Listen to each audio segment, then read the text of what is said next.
Hey Valthakai, welcome back. Today I am honoring a promise. I told our Discord, the library, that I was going to do a Q&A with them back in May.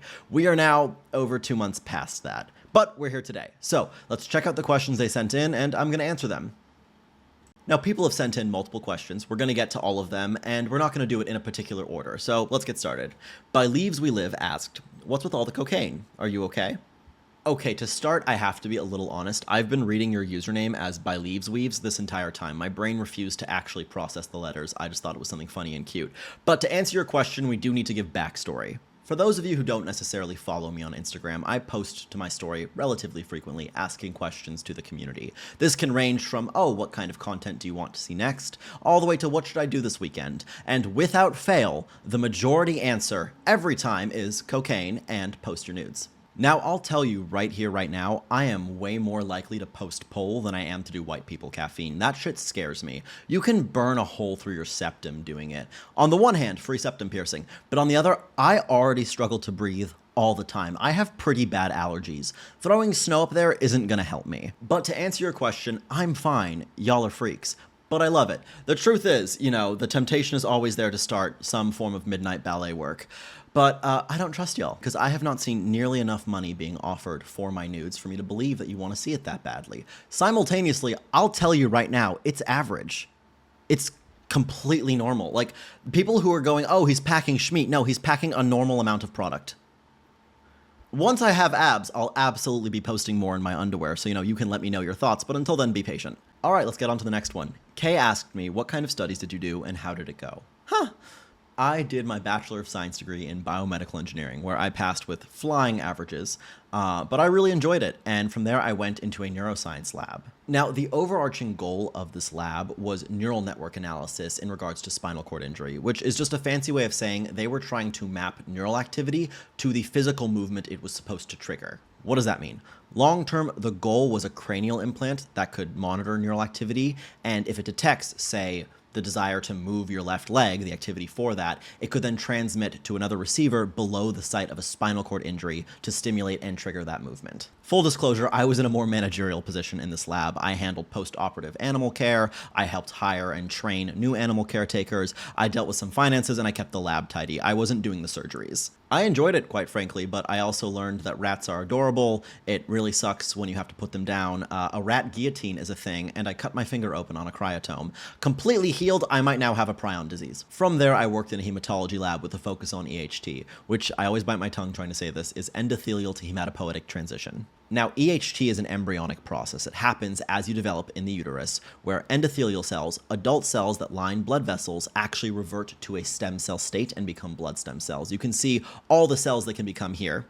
But this is actually a very interesting process for multiple reasons. Now, during embryonic development, these HSCs, hematopoietic stem cells, blood stem cells, which came from the endothelial cells, they migrate to the liver first, proliferate, and then eventually move and colonize the bone marrow, where they exist to this day in your bodies. Now, these HSCs typically remain in a quiescent state. They're asleep, they're dormant, they're guardians, and only once they're triggered by, say, an infection do they wake up, rapidly proliferate, and then enter your bloodstream to kick your infection's ass. It's really cool if you ask me. You can tell I'm getting excited. Now, the goal of the research I was partaking in was replicating EHT in vitro in your lab environment, which would be revolutionary for so many blood disorders and treatments because you now have a renewable source of HSCs. Now, on the surface, the main benefit is to avoid immune rejection of the transplant because you can source your HSCs directly from a patient, but you could also do the opposite.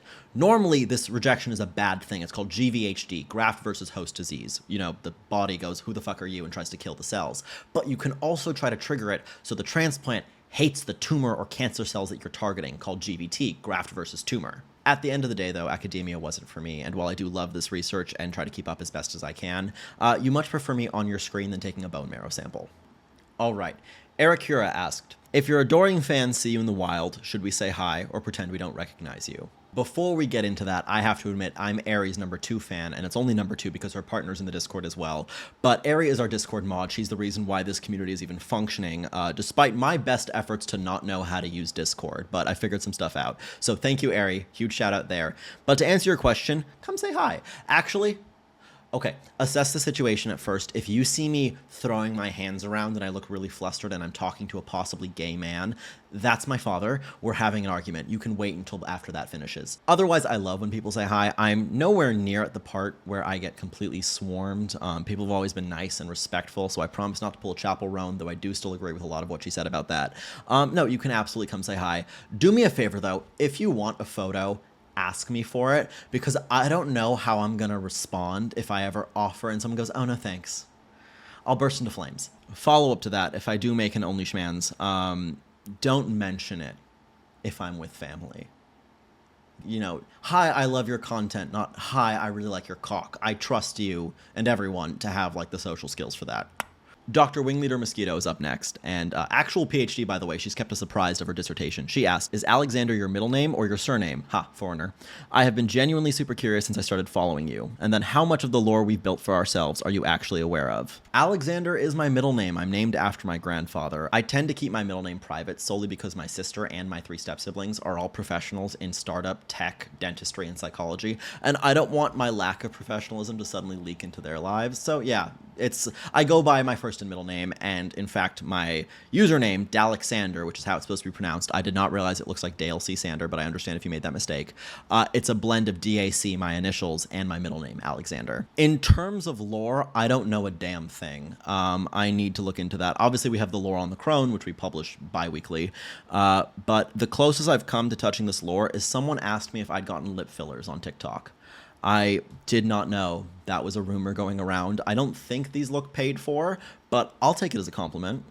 All right, Kay popped back in with a nice list of questions and asked, on the subject of Witcher 3, can you give us your opinion of the characters that you see in it? Maybe the Crones too. Which Witcher school do you like the most? Do you have a P.O. box, or would you like to set one up so we can send you stuff?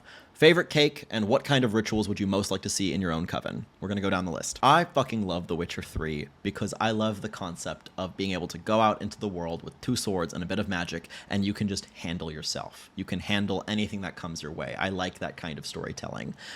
In terms of what I love about The Witcher, because Kay also asked that in another section, I like anything that has a combination of soft and hard magic, right? All the sorceresses we see, their magic is a little bit more je ne sais quoi, effervescent. They can fling fire, they can fling darkness, but the character that you play as, Geralt, is, you know, bound by his 4 spells, some oils, and his sword, and it just makes it really easy to draw you in. Furthermore, this game has so many toxic relationships, and I fucking live for it. It is just such good drama, and so unnecessary, but it's like, what do you mean you soul bonded yourself to a sorceress whose whole shtick is independence, and you keep bumping into each other, and you low-key hate each other for it, but you're also really in love, and you just want to screw on a stuffed unicorn. Just cinema. The Crone would try to bone Geralt, and Yennefer, and most of the other characters, if I'm being entirely honest, but overall, she would just love causing chaos in this world. She just want to run around, probably kill a couple of the elves because they were annoying, and she'd go for the Wild Hunt herself. She'd be a part of it, I think. Come on, it's you have the masks and the giant flying like raiding party, like the Crone's gonna be there. Oh, and the story is also like grumpy old man and the found family he has with his daughter who he'll destroy anything to protect. Give it to me more. I love it. In terms of my favorite school, I have to say the School of the Cat. I'm a cat person. They have the sleekest, cuntiest outfits. There wasn't any other decision to be made here. I do have a P.O. box. I set it up very recently because a lot of people were nagging about it, so I'm just going to display the address here. Feel free to take a photo, a screenshot, memorize it. Favorite cake, sponge or David Corn Sweat? And what kind of rituals would I like to see? Tax fraud. For everyone's sake. I mean, keep your money. Do it right. Don't go to prison, but like, you know, do it right. Ari came back and asked, what has been your favorite part of all of this? What has been the Crone's favorite part? And if you had to do it again all over, what would you do differently? Okay, this might be a little bit of a cop-out, but my favorite part has been finding out what styles of content I like making the most, and that has for sure been long-form content for YouTube, and the writing stuff. I love doing the newsletter, I love doing our short stories, and I'm very proud of the fact that the Valthakai Times is read internationally. We're in, I think, all but 4 countries in Europe. We're across the Middle East. We have a few readers in Africa, around Africa. I know it's a continent. A couple East Asian readers, and of course we're spread across North and South America. So, I mean, finding out people have enjoyed my work has been the best part. It's flattering, it's wonderful, and it's very assuring that I'm on the right path, especially after leaving college. And after leaving my master's program and utterly devastating my Jewish parents. So they're coming around slowly. Now, the crone's favorite part has been attention. She just likes having her story be told. You can go ahead and read it through our Patreon or the Valthakai Times. But she also just likes getting her snappy one-liners in. You know, any opportunity for a setup, she'll take it. And that's gotten me in trouble, fighting with my family more than once. I blame her for that. But no, anywhere she can run her mouth is where she's happiest. What I would do differently, though, that is a great question, actually. I just think I would start posting. I would have started writing a lot sooner. I think I would have tried to make my written platforms and YouTube grow just as much alongside my Instagram and TikTok. So I definitely would have wanted to start that earlier. But I think I would have just trusted my sense of humor more, because in the beginning, and you can look through some of my old videos, they were very much me figuring out what people would laugh at, as opposed to me trusting myself that I could make people laugh. And there's a very different mindset and vibe there. You'll see it fluctuate through my content, because eventually I figured out how to get people to laugh. And more importantly, I figured out how to get myself to laugh, which made things a lot more sincere. Oh, Ari also asked, what does your family think of all this? Follow-up, will we ever see any of them, especially your sister, in your content? Great question. We're going to start with immediate family and expand outwards. My father thinks this is a gold mine I'm sitting on. He's become probably my #1 fan in terms of what I'm capable of here. He's constantly encouraging me, but he also lacks a bit of knowledge just in regard to social media.